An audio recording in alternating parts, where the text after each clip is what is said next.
and our microphones don't have a stun setting. Today we're joining you from a minimalist Halloween party. Worst party ever, you guys. I mean, is there... Joe, it's an empty field. What do you mean? I mean, there's no furniture. It's just nothing. lame. There's nothing. Joe, there's not even a bale of hay. It's a corn maze. Yeah, No, where's the corn? Right there. In the bowl. Candy corn does not count. It does, too. It's funny how these people like, candy corn, but... it was originally called chicken feed for a reason. I used to consider myself a minimalist until today. But anyway, I don't know. We'll muscle through. But welcome to Geek Tank Radio, everybody. I'm Joe Thorderson here with my friends Brandon Olmstead and Allan Gilbreth and our buddy Max over there behind the glass. And guys, a little later in the show, we've got some guests coming in. The University of Memphis E-Sports team. We've partnered with these guys. All right. I'm a big believer in harnessing the energy of young people, letting them do all the work, and charging people admission for the convention. Which is a good business model. I love free labor. I'm pretty sure they're listening, and at this point, I'm going to talk to them about getting you on a 48-hour live stream of Fortnite for charity.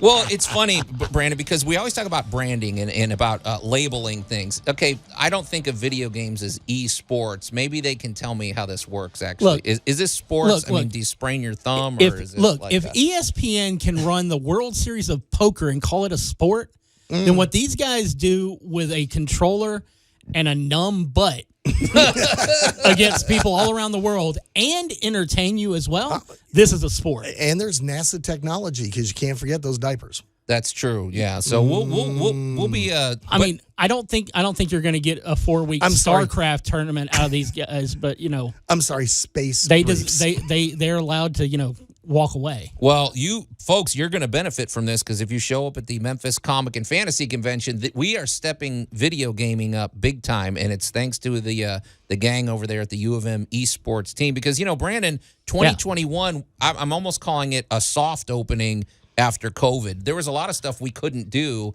and we're doing them all this year. Well, so I mean, there's a lot of stuff that we're still a little leery about doing because of variants are still out there, vaccines are out there, masks, all that jazz. So, but it's really great that we get to bring video games back. And, on top of that, we also get to bring back our Lego build table, which I'm excited about. We're bringing a lot. So once your thumbs are sore from video games, go make the other fingers sore by building things. Okay. Yeah, and then go dance the night away on Saturday night at the Piranha Room. So there's something for everybody and everything for you at the Memphis Comic and Fantasy Convention. We will let you pull the evil taffy. That's right. So we got that. And then later in the show... Whoa. This is a family show, Allan. It's a dance move, dude. It's a dance but move. It's evil. Okay, so we'll be debating, is esports more of a sport than bowling? Maybe, I don't know. But anyway, hey, later in the show, Allan, you've got... You're looking at a computer geek? I'm voting with these guys. Okay, Allan... I'm totally on their side. Speaking of technology, later in the show, in science, you've got something that sounds pretty funny. It's AI gone wrong. Let's just leave it at that, because the story, the title of the article speaks for itself. And you say iVague post? Wow. I think it's IB gone completely right and natural.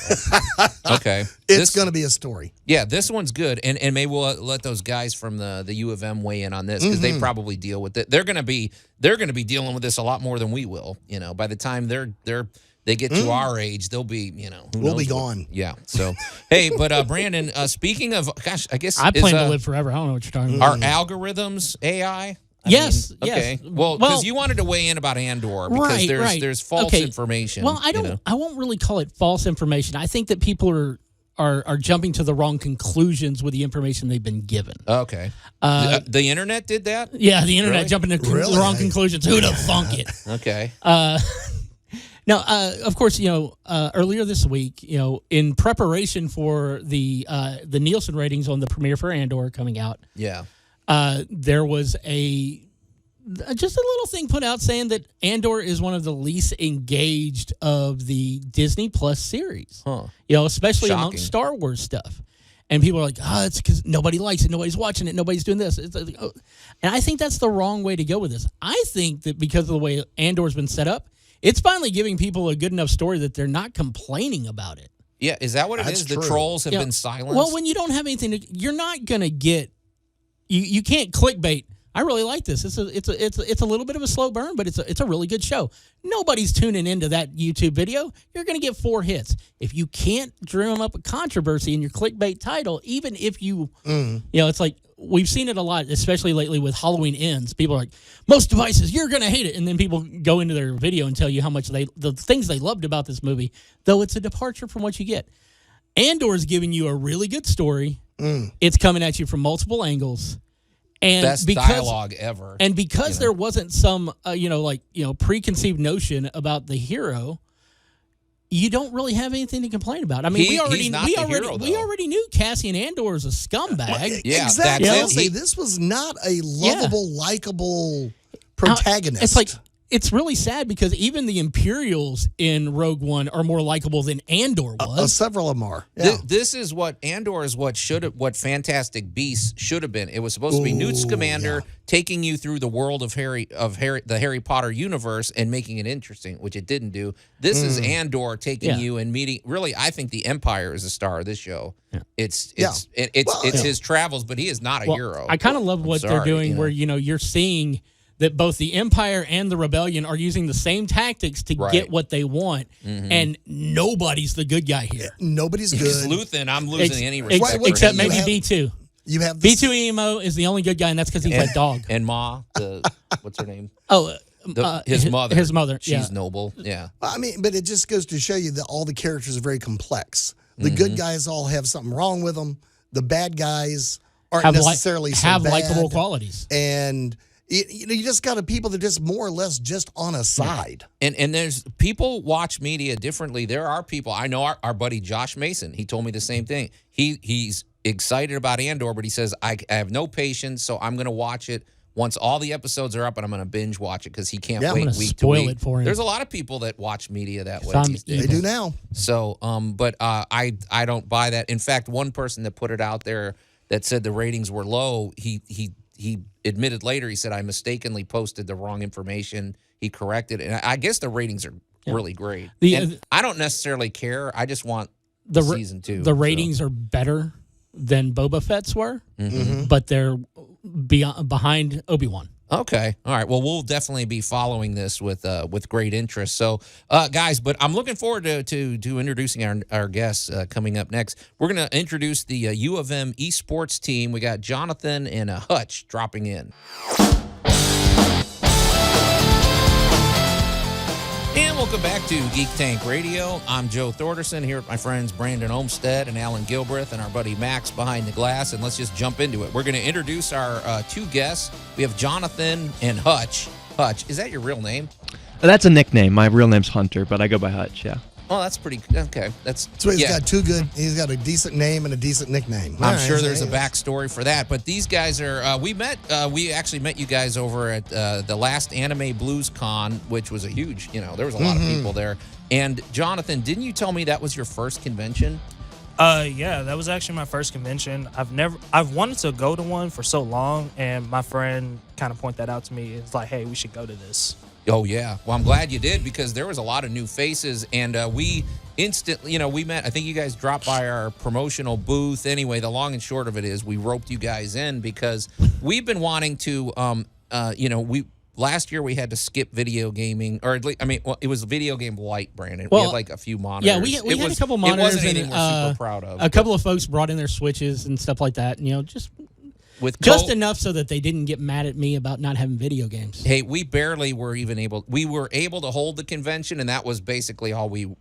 That was our goal. So, but this year we're bringing video games back, and you guys were pretty enthusiastic about it. And we thought, e-sports. I got to be honest, that didn't exist when I was your age. Nobody, we went to the arcade. Yeah. We pumped in $30 worth of quarters. But so when Joe was a kid, esports consisted of this magnetic vibrating board that had football players on it. That was it. Yeah. So you got what is the U of M esports team all about?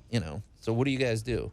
So what esports is basically we play games competitively. That's like the real short end of it. But with that we live to play against in a very competitive mode because you have casual games, right? You have your casual players, but then for those that really want to take it and make it into a big career, say for football players and sports people that want to go to the NFL, something like that. Right. That's basically what esports is in a sense. Yeah, I mean, hey, I've seen people that they're making a career out of this, right? Oh yeah. I'm looking at the esports earnings right now. Yeah. Oh boy. Of course. There's money involved, so Allan's going to look at that. Always the money. It's So always let about me money. tell you, I know right where I started this, and considering I was a competitive game player back before you guys even existed, MMOs. I'm sitting there going, there may be a little insurgency coming up here from old people. Wait, are you guys in it for the money, or is there? I mean, you can't really monetize it at the college level yet. No, not yet. Not Maybe yet. someday. Okay. Well, okay, Hutch, what's your role in the esports team? Yeah, so I've taken more of a administrative position recently, but my game's League of Legends, so I play on League of Legends, help out with them, do whatever they need me to do.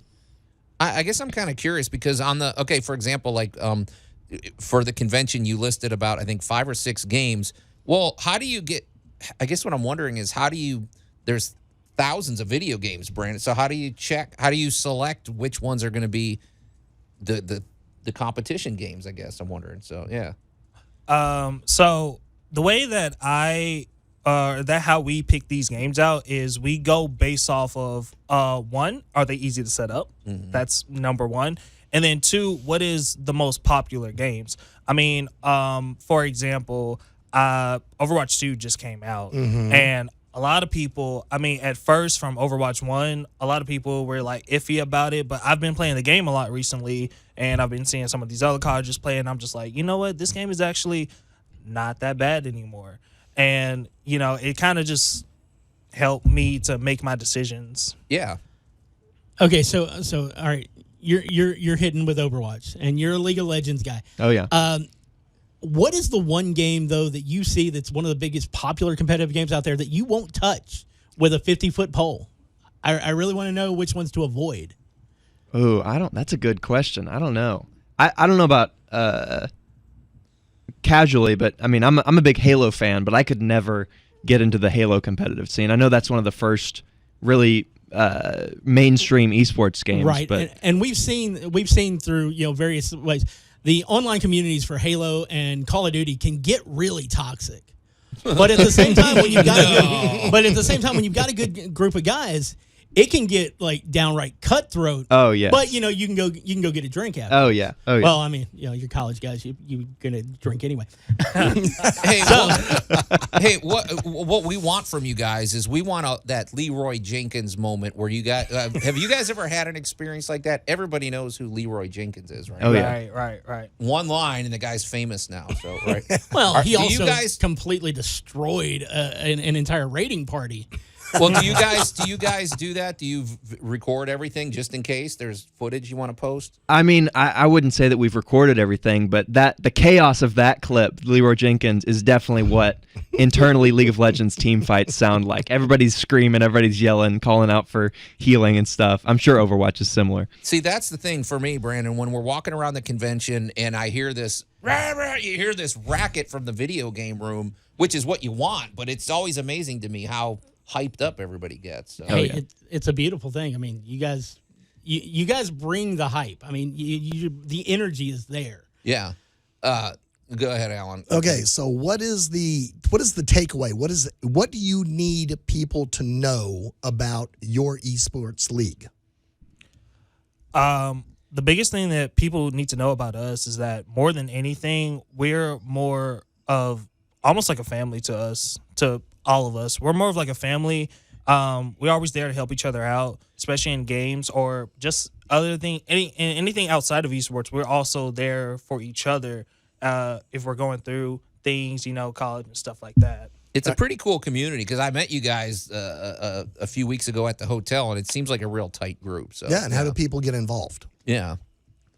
So people get involved by now. If you were at the University of Memphis, you would actually see us on Tiger Zone, or you would come to one of our events on University of Memphis. Mm-hmm. But other than that, I mean, pretty much if you reach out to any one of the esports guys, I mean, they can get you on with any one of the execs for esports, and you can talk to them. And that's pretty much how you get onto the team. You know, a great way to do it. You could meet these guys in person if you go November 18th through 20th at the Memphis Comic and Fantasy Convention. Just couldn't wait till the next segment to do that, could you? You could even buy a ticket for this event. It's great, you know. See, how shameless can you get? His gamer tag would be Joe the Shill. Yeah, but do that, and we're going to tell you all about that. But go to memphiscfc.com. Definitely go to our Facebook page, and we're posting about that. And so actually, we're going to continue our conversation with these guys. We're going to shift gears, and we're going to tell you what they're going to be doing at the Memphis Comic and Fantasy Convention, and that's coming up next on Geek Tank Radio. And welcome back to Geek Tank Radio. I'm Joe Thorderson here with my friends Brandon Olmstead and Allan Gilbreth and our buddy Max behind the glass and our special guest Jonathan and Hutch from the U of M E-Sports team, who are basically they're coming in. They're setting up camp at the Memphis Comic and Fantasy Convention, and we've got a nice little partnership going. They're gonna we're getting them some exposure, and they're gonna bring in some video game tournaments, which we're going to tell you about in just a second. But you guys, I got to ask, because every college has their rivals, and I'm wondering who is your main rival when it comes to esports, or can we foment a rivalry right now? You know, can we talk trash about some university and get something going here? Or Well, the biggest college right now, if there is going to be a rival for us, it would probably be Marywood University. I mean, Jacob, if you're listening to this, I love you, man, because you've been a big help to us. But I feel like, especially with our little scrimmage that we got planned for Monday, we're ready for you guys, and I feel like we can definitely take it to you guys coming next year in the fall. Oh, there we you go. know, So awesome. Next year you need to have a fall throwdown. I got the perfect venue they could do that at. I see. I saw where you were going with it, and I can give them ballroom space for it. But so it's time for you to just step out, and the student becomes the master. Right. Oh yeah. Yeah. Okay. So, but yeah, we want to get something going, because I mean that's what it's all about. That's what gets people excited. Frenemies are great things to have. Absolutely. So you guys, you've toured the Marriott. I've given you the schematics. You guys have looked at it, and you've got your own rooms that you're going to be set up in for video gaming this year. So paint a picture. Tell people what they're going to experience this year at the Memphis Comic and Fantasy Convention. We have 5 different games for people to choose from. We split them up into 2 different categories, casuals and competitive. Okay, so good. For our casuals games, we went with Brawlhalla, Mario Kart 8, and Super Smash Brothers Ultimate. With these games, I see a lot of casual people being able to play these games, and they are very competitive, and I'm really excited to see all the people that are going to show up to this event, and it's going to be a great time. And then for our competitive side, we have 2 games, Overwatch 2 and Mortal Kombat 11. Those are the 2 biggest games, at least in a competitive aspect, that I've seen, where you can really crowd people in, and people are going to be willing to watch that. Okay, that was what I was going to say, because we're moving, when it comes to the championship rounds, we're moving you into the larger Poplar room, which is... I actually got to talk to you about that, Joe.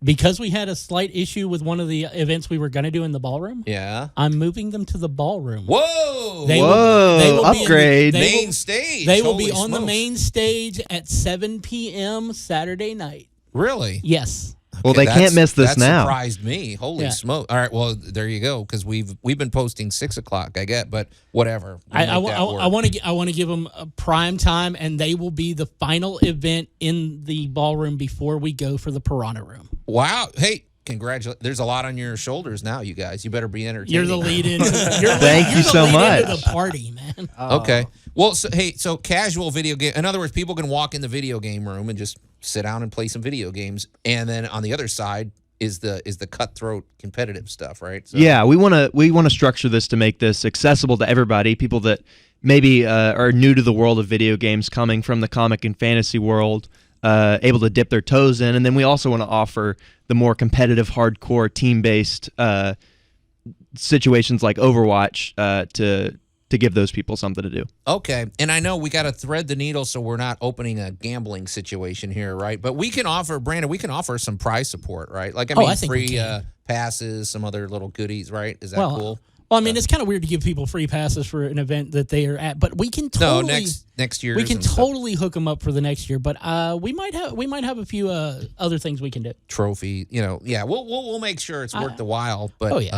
But that's interesting. I've never seen this, you guys. What does this look like when you get down to the final rounds? Are people screaming and busting the controller when they lose, or is it like what does it look like when it gets real competitive? Let me tell you, when you walk into the back of the stadium, when you walk into I've walked through the battle royale of the end of one of these. Yeah, and it was the most amazing thing because we had about 2,000 people theater seated. And up on the screen is, of course, I think this was one of the fighting games. Yeah. It was a big finish. And it looked like you were at a Tyson fight. People were enthralled, screaming, yelling, calling out moves, talking. I mean, just yelling trash up and down. However, I got to tell you, the first 4 rows absolutely cracked me up because for some reason, everybody in the first 4 rows was eating Pocky. And they all had a box of Pocky in one hand and a stick in the other. And they were just waving and screaming. I was like, wow. Now, we don't have room for 2,000 people, but is that basically what we're in for, you guys? So, yeah. Yeah. With games like, for example, Overwatch, and especially Mortal Kombat, oh, yes, the fans are definitely going to get riled up. The players are definitely going to get riled up. You're going to be hearing a lot of screaming different call-outs, screaming different player names. The fans behind them are probably going to go a little bit ballistic in the back. It's going to be a really intense and fun situation for everyone to be in towards those finals. Yeah. And Jonathan, I think you're going to be live casting this final event. Is that right? Oh yeah, I am live casting this, so I will be on the microphone calling out things. So I'm probably going to be getting you guys hyped as well while I'm watching it. I'm going to be a little sad because I can't join into it, but I will. I am going to be super excited. Hey, so how do people follow that live? What is that? Is that Twitch or something, or is that? Yeah. So I will probably be in a separate room, and I will be live streaming this on Twitch. We'll probably going to stream it from our U of M Twitch that we got. Okay.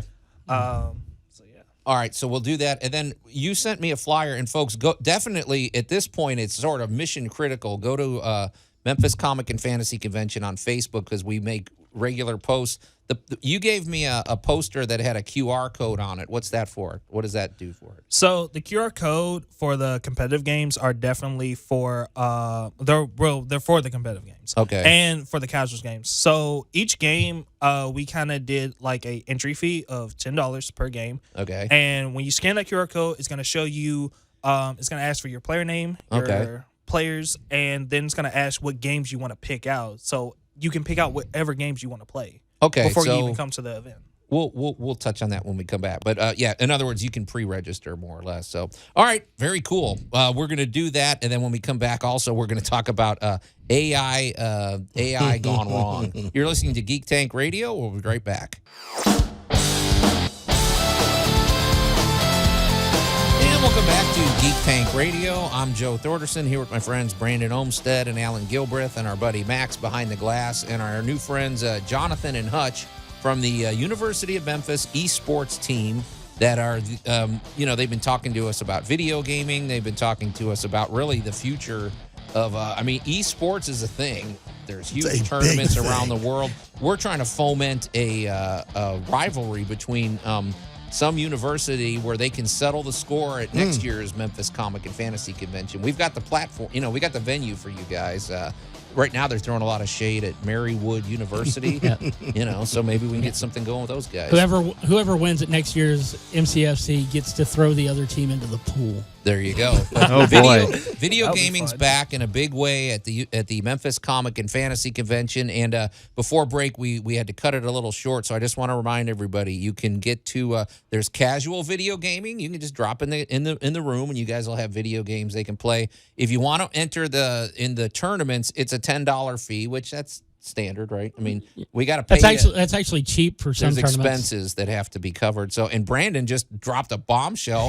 the final championship rounds are going to be in the ballroom, the main ballroom downstairs on Saturday night. So if you're looking for information, you can also go to MemphisCFC.com. Actually, I haven't posted any information yet. Go to Memphis Comic and Fantasy Convention Facebook page, because there's a QR code there, right, Jonathan? You put on the flyer. Yep. Scroll down. You're going to find the post, and tell us one more time what's on that QR code, because it's important information. So what you'll find on that QR code is the casual games that you wish to play. You can pre-register for the games that you want to play. You can put your team name if you have a team with you and the people that are playing with, and then there's a competitive game, and then towards the end there is the little button that you press that says, I understand for the competitive games that I will have to pay $10. Can this space fill up? Like, can you? So you may have to cut it off at some point if it's too many people. Nope. No. It can take up, like, theoretically with how I use the website, theoretically 100 people or more. What if 5,000 people contact it? I mean, at some point there's a limit, right? There's a finite amount. Jonathan, I'm trying to sell tickets here. Get your tickets. Get your registrations early because spaces will fill up. Because I don't have enough room for 100 people in that room to be sitting there playing a tournament. Jonathan's not majoring in marketing, is he? So anyway, but check it out, you guys. We're super pumped. We can't wait. So yeah. Anyway, hey guys, and just keep following us, because you can get your tickets. We got lots more details coming. MemphisCFC.com. And by the way, our tickets, even if you're a struggling college student, we have very affordable tickets. So don't fret. All right, Allan, we don't want to run out of time before we get to your science story. So, what is this? Is this science, or is this political, or is this both? Is it just freaky the future? Okay. Oh yeah. All right. Let's talk some science, because I want to introduce you to Aidan Meller. All right. Aidan Meller is a specialist in modern and contemporary art, and he is also an AI programmer, and he has created AIDA. Yeah. AIDA is... Don't ever mock my dad jokes. That's I'm just saying the name. Is it AIDA, or is it's AI-DA? Is that an acronym? AIDA. Okay. It's kind of a knockoff of his name, I guess. Okay. AIDA is a robot. Sure. Is an AI robot, and she just appeared before Britain's House of Lords to testify about technological advances in art. I thought this was a crime. The way, okay, never mind. Okay, I'm just wondering when we're going to see criminal cases with robots on the stand. Those are definitely coming, Joe. But right now, what you're getting is a robot appearing before the House of Lords. Okay, see, Allan, once again, it's a head fake. I thought this was a criminal, Joe, this is kind of like it's what you get for not reading the article. This is like when our friend David Desmalchian went before Congress to talk about why arts are important in schools. No, this is a sales pitch, but go ahead, Allan. No, it's not a sales pitch. All right. So this is actually a considering thing, because one of the things they're concerned about is the invasion of AI into human-created arts. Right. So is art created by an AI actually art?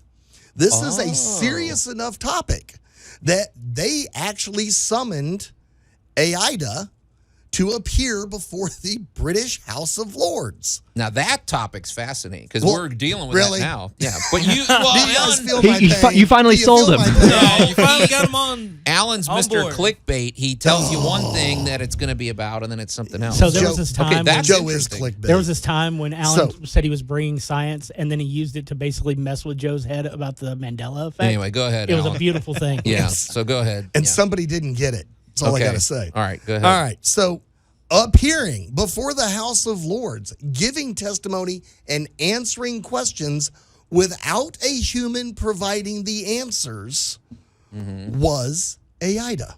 Okay. That's a big deal.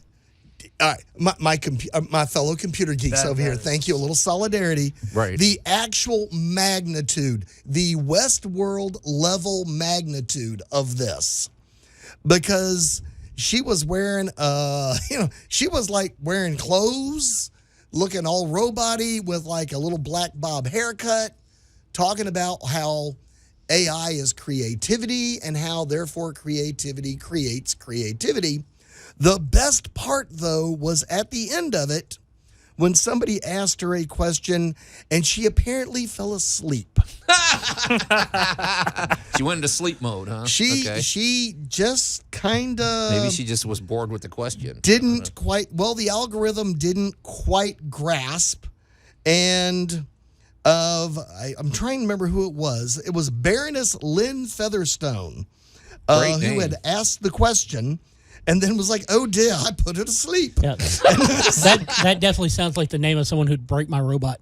But and Hutch, you said there was no arms on this thing, right? No, there's arms. No, that's okay. It would be more comforting if there weren't any arms. Okay. There are arms. There are freaky robot arms. It's the creepy. kind of arms that grab you and drag you through the wall. Almost like Terminator. So wait, they were asking this AI to testify whether its job was legitimate, that it was actually creating art? Yes. What do you expect it to say? I mean... The doesn't wanna robot be actually deactivated. made an amazingly good argument. You can listen to it give testimony. And, of course, it has that just slightly freaky robot voice. You know, that's one that's 95% human, 5%, I don't want to kill everybody on the spaceship. All right, well, Allan, you've introduced a topic that we are definitely going to unpack. I think this is exciting, albeit in a sneaky, underhanded way. But, guys... man, I wish we had more time, but we don't. So it's time to get out of here. So until next week, we are the Geek Patrol, and I am Joe Thorderson. I'm Allan Gilbreth. I'm Hutch. I'm Jonathan. And on behalf of Max Behind the Glass, I am Brandon Olmstead, and I really wish we were artificial intelligence.